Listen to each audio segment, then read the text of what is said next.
मेरा नाम Divyanshi Yadav, class 11 B1, school का नाम स्वामी विवेकानंद इंटर कॉलेज साहब जनपद औरैया।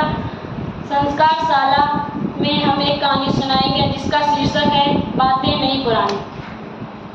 प्री बोर्ड परीक्षा की तारीख नजदीक आती जा रही थी, मगर अनहिता का मन पढ़ाई में अग्रसर नहीं हो पा रहा था। पापा जैसे ही ऑफिस निकलते दादी और मम्मी के बीच किचकिच शुरू हो जाती। मम्मी भी भूल जाती कि उनकी झड़पों से घर की शांति भंग हो जाती है। दादी कभी उसके घर आ जाती, कभी छोटे बेटे के पास चली जाती।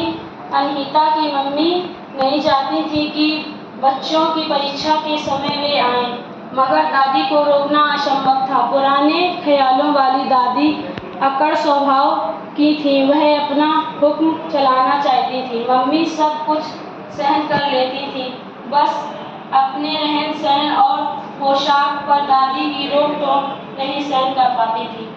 दादी भी अपनी आधुनिक बहू को बिना टोके मानती नहीं थी, यह जानते हुए भी कि टोकते ही वह भड़क जाएगी। दादी को कतई नहीं पसंद था कि अना या मम्मी छोटे कपड़े पहने। अना तो पढ़ाई के नाम पर अपने कमरे में घुसी रहती थी। दादी कभी कमर ढांक जाती थी। मम्मी को टाइट शर्ट पहनना पसंद था, कभी मिनी स्कर्ट पहन लेती। इन कपड़ों में वे सहज रहती थी, जबकि दादी को यह देखकर चिढ़ मचती थी।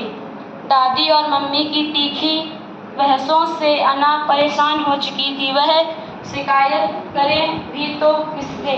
पापा दोनों के बीच पड़ते नहीं थे। वह समझ गए थे कि उनकी माँ शहरी जीवन के साथ तालमेल नहीं बिठा पा रही है। माँ को ऐसी बहू चाहिए थी जो उनकी हर बात मानती, सुबह जल्दी उठकर नहा धोकर पूजा में उनकी मदद करती।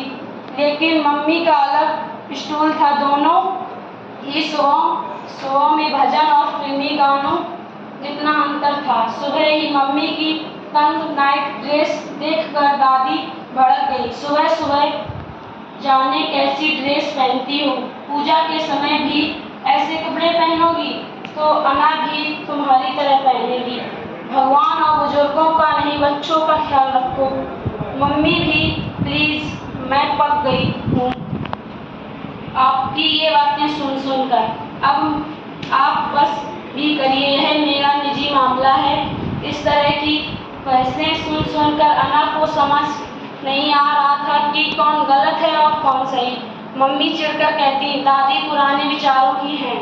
दादी झुंझला उठती, तेरी मम्मी तुझे भी अपने जैसा बना देगी, लोग लिहाज भी नहीं करती। अनाहिता को समझ नहीं आ रहा था कि वह किसकी तरह से बात करे।